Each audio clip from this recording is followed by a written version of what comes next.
Back when Valve announced the Steam Deck, one of the things that they did is they partnered with IGN and did a series of interviews where they talked about the Steam Deck and their plans and explained everything about it.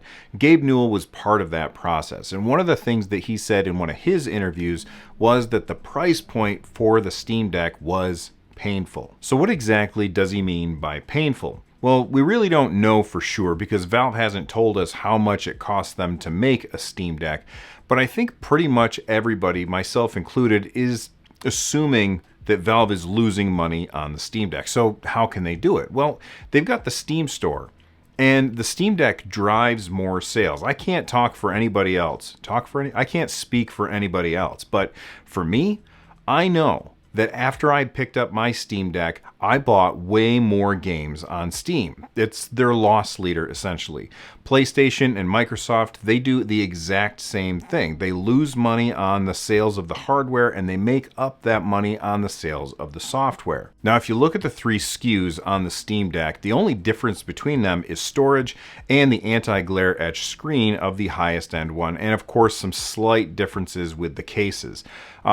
But for the most part, they are the same hardware across the board, which is why I think they're losing money on the lowest tier one.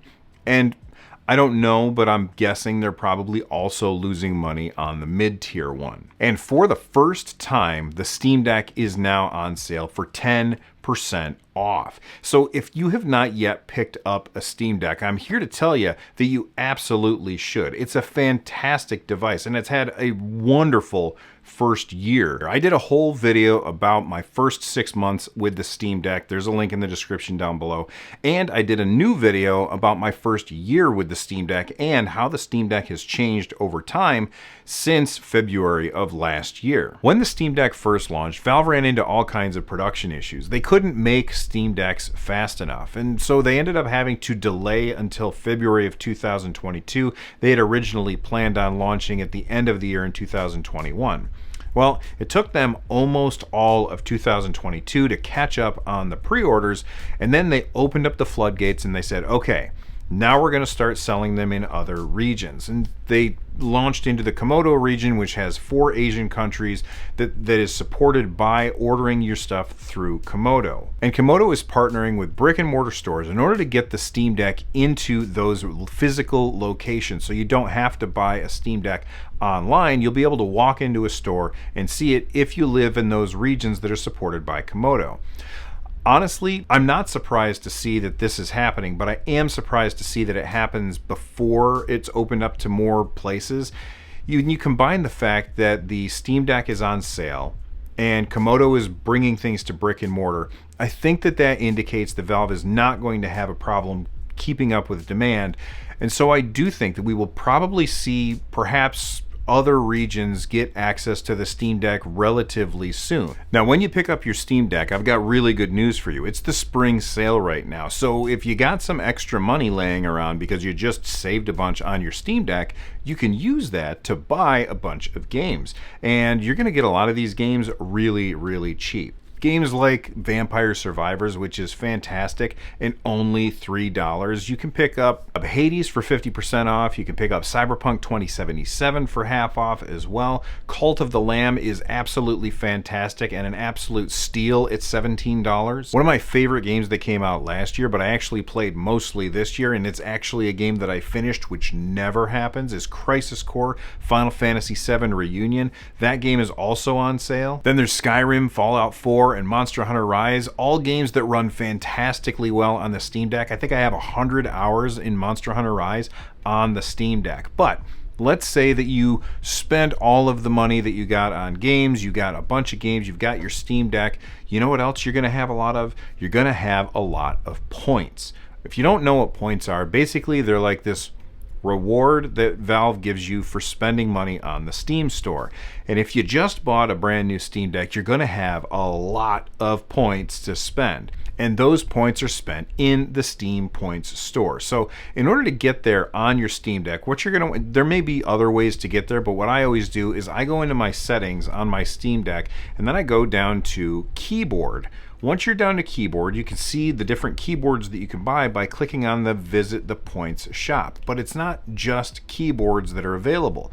You can also get items from games or item bundles, or they have featured items. And one of the things that are on featured items are new startup movies for your Steam Deck. If you don't know what Steam startup movies are, basically when you turn on your Steam Deck, it kind of shows you the logo, it spins around for a second, plays a little sound, and then you are into your games. And one of the things that people were doing was they were modding it so they could replace the file for the boot up animation with their own files. And most companies would be like, uh-oh, we don't want to have that kind of thing happen. Somebody's going to put a boot up animation that we don't like, but not Valve.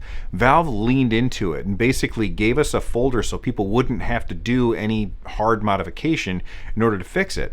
Well, now they've also given us an easy way to do it. Now it doesn't cost you anything except for Steam Store points, and all you do is you go into the Steam Points store, you pick a boot up animation, you select it, you pay for it with your points, and it looks like they're all 3,000 points, which sounds like a lot, but it's really not. You're going to get thousands of points when you buy a Steam Deck. So let me know in the comments down below which boot up animation you're using for your Steam Deck. Now, once your new Steam Deck arrives, you might be looking for some accessories in order to use with it. First off, the Steam Deck comes with a power adapter that has a non-detachable cord, which for me is absolutely a no. I like to use this 140 watt charger from Ugreen. It has it'll charge 2 USB-C ports and a USB-A port at the same time, but the biggest thing is it just doesn't have the wire attached, so if something happens to the wire, I can easily replace it. I also really like to have a good pair of headphones with my Steam Deck. This is the Audio-Technica ATH M50X headphones. I did replace the cushions with cushions from Wicked Cushions because I don't like the stock cushions that came with these particular headphones. I like them because they're collapsible and they have a detachable cord, which is always a win for me. And then, of course, you want to have a really good way to protect your Steam Deck. This is the Project Kill Switch from dbrand. It completely surrounds your Steam Deck with a hard shell and protects it really, really well. This is the version 2 that doesn't have the magnetic kickstand, which is very, very important. And whenever you're using your Steam Deck, you want to have a mouse and a keyboard if you want to go into desktop mode for anything. I really like the Logitech MX Master 3. The reason I use this is a couple reasons. First off, it's great for video editing, which I do on my Mac, but it's also really, really comfortable. And it connects wirelessly to 3 devices. So it can connect to my Mac, my PC, and my Steam Deck all at the same time. And speaking of devices that can do that, this is the Keychron K4 keyboard, which can also connect to my Mac, my PC, and my Steam Deck all at the same time wirelessly. If you want to see extra videos about any of these accessories, make sure that you let me know. And I do have a video about Steam Deck accessories that's linked down below. So what are you guys going to do? Are you going to be picking up a brand new Steam Deck for the first time, or are you replacing your old Steam Deck with an upgraded version now that it's on sale? Maybe you're picking one up for a family member. Let me know in the comment section down below. But no matter what, when your Steam Deck does arrive, make sure that you check out this video right here, which is 5 tips for new Steam Deck owners. From the Nerd Nest, I'm Bill. Stay rad, everybody.